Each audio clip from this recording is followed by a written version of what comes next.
All right, welcome back. This is my second kind of episode, but this is my video, and it's the beginning of January. So I thought if I was just starting out to become a musician, a live performer, what would I do? And so this is kind of my list of what I would do if I was starting again in 2025 and I was dreaming of performing and being a musician in 2025. And this is how I would do it. I kind of looked back at my my whole story and how I did it, and this is how you could actually do it like I did it, but in less than a year, you could start playing gigs and making money as a musician. So this is going to be kind of a step-by-step guide in a sense, but let's go over the first things. Hello, my name is Daniel Park. I am now 15 years into becoming as a full-time musician. I'm actually currently in Japan. I'm performing in a ski resort here at the Park Hyatt in northern Japan. So yeah, I live here in the hotel room and I perform music, and that's my job. So anyways, I used to be a electrical engineer, and I quit my job January 1st of 2010. So it's been a little over 15 years now. And it's been quite the ride. So this is what I would do. I made a whole list. I want to try to go over it as quickly as possible. But let's just break this down. I know things have changed. When I first started playing music, CDs were the rage. I would be able to sell my CDs and stuff like that. I know these days Spotify, everybody's talking about streaming revenue and whatever. Know that I know people are always, I also see online people complaining about streaming revenue. I can't get any money. I can't make money as a musician. Just ignore, what I've done is just ignore all that and don't bitch and moan and complain about things that you can't control. Pretty much that's my that's my take on that. So really something I think is interesting. These are what I'm going to break down. Spotify pays about $3,000 or $4,000 for 1 million streams. So like, I mean, we're talking only the biggest artist out there can really make any sort of money, and that's still not a livable wage, $3,000 or $4,000. And then now, starting in January 2024, Spotify, they won't pay artists until they reach 1,000 streams anyway. So if you have less than 1,000 streams.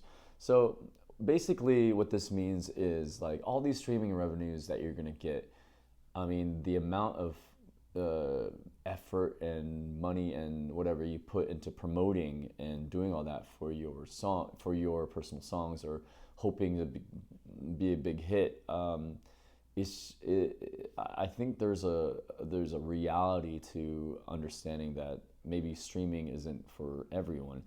And the reason why I'm saying this is at the same time in 2023, I mean, I'm looking at the numbers for 2023, the concert sales are at an all-time high. So Taylor Swift's Eras Tour was the first tour to gross over $1 billion, and the first one to surpass $2 billion with a gross of $2.07 billion. She also broke the record for the fastest selling tour, selling 2.4 million tickets in a single day for the first American leg of the tour. Wow. Also at the same time, Coldplay's Music of the Spheres tour was the first tour to sell more than 9 and 10 million tickets, and the first to report 1 billion to the official box score. And Coldplay also sold 1 million tickets in 24 hours on 2 separate occasions. So what I'm trying to say is there's 2 sides of this musician's coin, right? One is you're a recording artist, and the other side is you're a performing artist. So you're performing songs. So what I'm trying to say is, what if you started and focused on becoming a performance artist first? There's so many songs out there. You can learn other people's songs, and many other artists started off as cover artists. And so what you do is you build so much stuff by performing in front of people, especially smaller crowds. You build confidence. You build yourself into who you want to become, instead of focusing on the recording part, I guess. That's just what I've done. Anyways, and so yeah, recording side, live performance side. So what if you focus on the performance side? That's all I'm saying. So this is something I always think about. Like, live performance isn't going to go away. It's only getting more and more pronounced. There's so much people want to experience live, even if it's a small venue. And live music is such a big thing. People, when it's good, and they really want to experience it. And so I think, yeah. And another thing is, I know AI is part of what's coming up and coming. AI is not going to influence the live performance space. I think this is what's beautiful about live music, is it's a very human to human connection, right? I'm playing and singing, and somebody is listening, and so it's a very human to human interaction, and that's not going to go away soon, anytime soon. So here is now kind of where we can, hopefully I can convince you that maybe pivot from becoming a recording artist and start thinking about being more of a performance artist first. And then you can also pivot into recording cover songs for your fans and stuff like that. But what I think about is learning how to perform live. And I think that's important. So the next step is realizing where you are in your musical journey. So can you play an instrument, or you're just a singer? Are there some skills that you can maybe access that would increase your value? Meaning, can you sing and play guitar at the same time?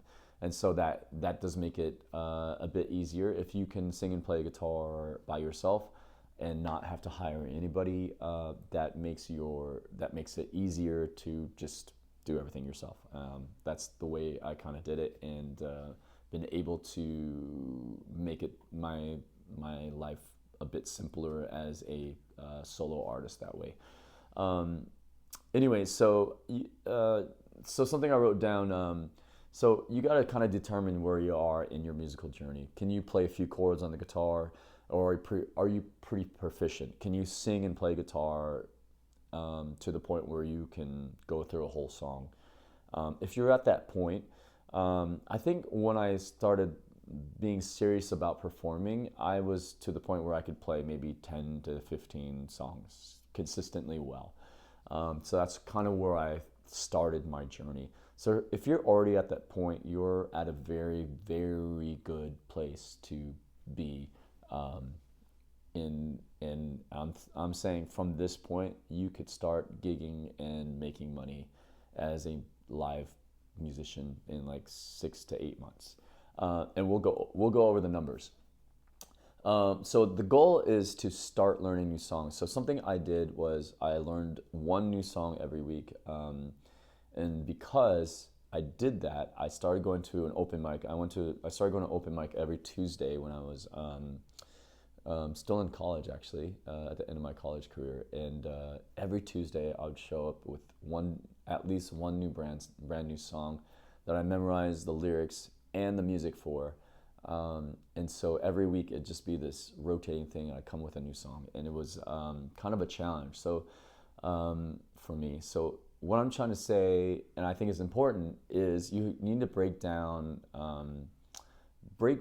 your performance and your learning into this kind of like daily habit and weekly cycle. So you need to go out to open mic and present yourself kind of like a mini show of what you've accomplished that week, and that's going to help you propel you to the next thing. Open mics are very, very important to this. So yeah, learn one new song a week, memorize. I highly encourage to memorize the lyrics and the music. And then you also need to go to you also need to find an open mic that suits your needs in the area. And if there isn't one in your area, then you need to create one. And we'll talk about that at some point. But community is also a big aspect in this journey also. Here is some musician math. We can talk about most paying gigs are about 2 to 3 hours. So if you say each song is about 5 minutes, I know not every song is like that, but when you're performing live, you'll take little, sections in between. So I say every song is about 5 minutes, because you're gonna tune, or you're going to say something in the microphone like, "Hello everybody, my name is Daniel Park." But what you say each song is 5 minutes, that means for a 2 or 3 hour gig, that's only 24 to 36 full songs. So when I told you I could play 10 to 15 songs, I was already pretty much halfway to being able to do my own 2 to 3 hour gig. And so that's it. So when you're thinking about that, it's really not that many songs. And if you're gonna break it down by week, 24 songs, learning 24 songs in week by week is only 5.5 months, and 36 songs is about 8 months. So you could be doing these songs and start performing and gigging in 8 months. So in 2025, you could be doing this. And that's what I mean is, you have this whole idea of like, okay, I'm gonna make this song, and it's gonna cost me. I gotta get a producer. It's gonna cost this much. I gotta get it mixed. It's gonna cost this much. It's gonna get mastered. It's gonna cost this much. So it's an investment, obviously, with I don't know. And then you gotta market it, and then you gotta. I've seen ads where people are paying for ads to promote their song so I can get more streams, but. I don't know. This whole recording thing just really baffles me these days. I do still record and write and record my own songs, but it's more for a fun aspect, and for my fans, I can give them just something fun to give away, I think, in these days. Okay, so anyways, let's move on. Let's talk about. The step by step. So to becoming a full-time musician, there has to be a very honest conversation with yourself about your finances. So to be able to live off of being a musician, this is what I realized, is you really need to sit down and look at a really good picture of your finances. And so this is what I would do. Take some time and go through your monthly expenses and break it down, and have your monthly expense number, okay? And say, so now your average gig, especially in Las Vegas, is $100 an hour. And if that seems pretty nice, know that, I know minimum wages, I actually don't know what it is. I think $12 an hour or something like that. So if you can do something that's, $100 an hour, that seems pretty crazy, right? It's because it takes time and effort to build a skill like this. That's why you can make $100 an hour. And it doesn't stop there. So what's beautiful is when you think about a skill like being a musician, there's really no hourly cap. You start becoming your own boss and your own manager, and we will talk about this in another video. But anyways, so you need to have a full realization of your finances, and that's very, very important. And so say your average gig in Las Vegas, like I said, is $300 for the 3 hours. Let's just go over 3 hours one. and your monthly expenses come out to $3,000. Let's just make it an even round number, just because. So you divide 3,000 by 300, and you see you need 10 gigs that month to make that $3,000 mark. And that's not counting tips. Okay, so in Las Vegas, we easily get at least $100 extra a night, maybe 200, maybe more. It really just depends. But I tend not to calculate the tips in that calculation, because then you can use that for other purchases and stuff like that. I would also add 20% for taxes, so you need to think about taxes, and then another 20% for investment purposes. So, putting all that together, your monthly now, the extra 20% for each investment and taxes, you would need $4,200 a month, which is not impossible. That's 14 gigs a month, which is about 3 or 4 gigs a week, which is a typical working musician can literally do that. And if you're thinking, okay, that seems like it's a lot of singing and a lot of performing a week, the beauty of open mics and the reason why I tell you to learn a new song every week is because you build up that tolerance over time, and you'll start doing maybe smaller gigs, just 30-minute gigs or an hour gig, and you can start building your endurance up during that 6 months, to where we're working a 3-hour gig.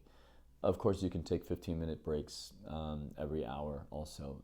Some places I don't even take breaks, because it just depends on the gig. So anyways, 14 gigs a month would get you to that $4,200 a month thing, plus whatever you get in tips.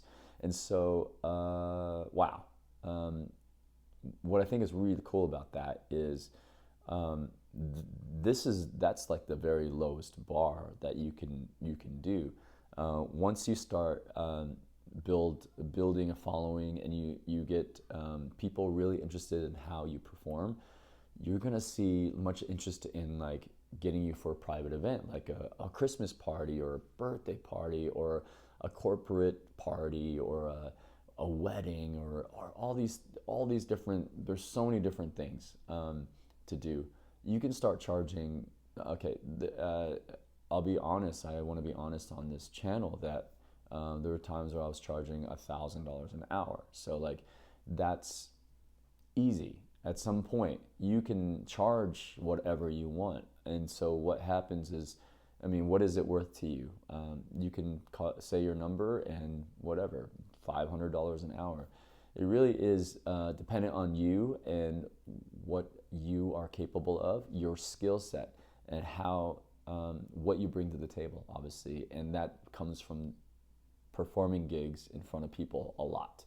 And then from there, you can start increasing your rate all over the place. And so, like I said, that your number can start very low, and it might seem like a lot of work, but know that it can definitely go up very easily. And something I try to mention to some people that I mentor and tell, you need to give yourself a pay raise every year. And that means raising your rates every year. So right now, if I'm performing a wedding or whatever, it's baseline for $4,000, I think. So then every year I knock that up. So I say it's because I've had another year of experience. I've had another year of performing. I perform here in Japan 6 days a week, 3 to 4 hours a night. So think of all that experience I've gotten all in front of people. I sing in front of people pretty much every day of my life. I get a lot of experience. And so anyways, in conclusion, let's just make this short. It is totally possible for you to become a musician in 2025. And so, one thing I want to tell you is that it takes a bit of focus and it takes a bit of dedication, and that's one thing where community can really help out. So find a community of people that want to also do that, it's and help each other out. So open mic is a great place for that. You'll start seeing people that are going back every week, and they want to perform and they want to play music, or they just want to get their music out. So that's awesome. Um, and also, I don't. It just also depends on where you live. These numbers can change in many different parts of the world. I'm not just thinking about America, but some places the cost of living, maybe Los Angeles or New York, uh, just might not. It might not work because also the pay on gigs is much less. For instance, I did live in Austin for a little bit of my career, and there's so many musicians in Austin that there weren't that many like well-paying gigs, and so it just didn't make sense for me to live there. So I only lived there 9 months. I moved to Vegas after that and realized, okay, Vegas is a better place for that fits my needs. Um, and so yeah, Vegas, in my opinion, is a great place. They always need entertainment. They're always looking for more entertainers. So if you're like, I don't know what to do, my city where I live isn't a great place for me to do this. Um, Las Vegas is a great place. But know that where I started my career was a small college town in southern New Mexico. And so, I mean, not a lot of places either. So you can create gigs from thin air, honestly. Like your local restaurants, your local bars, what sometimes always looking for some sort of entertainment for their guests, just to have like a leg up on their competition. It's, they could be like, hey, we have live music at our bar. So yeah, it's enticing to a lot of bars and restaurants to have some sort of live music situation. So yeah, anyways, that's my take. We can talk more in depth on any of these topics, but please let me know what you think. I'm trying to learn how to make these videos better, but until then, I'm just gonna regurgitate out my information for anybody that wants to listen. You can write any comments and ask me questions, and I'll try to be as diligent as possible. I'm here just to help out. This is kind of my new thing as far as 2025. I really want to start sharing the information and share my philosophy on how I got here. Yeah, I'm now traveling the world. I've been performing at different hotels. Um, I'm currently in Japan, but like Hong Kong and Singapore and Beijing and let's see, Perth, all over the place, and all these places fly me everywhere to do this. So I think it's really really exciting. It's really fun, and the work is only part of the adventure. The other part is the traveling and just seeing the world. So if those are things that you enjoy, uh, follow me if you like and ask me questions, and I'm willing to share. All right, cheers everyone. See you.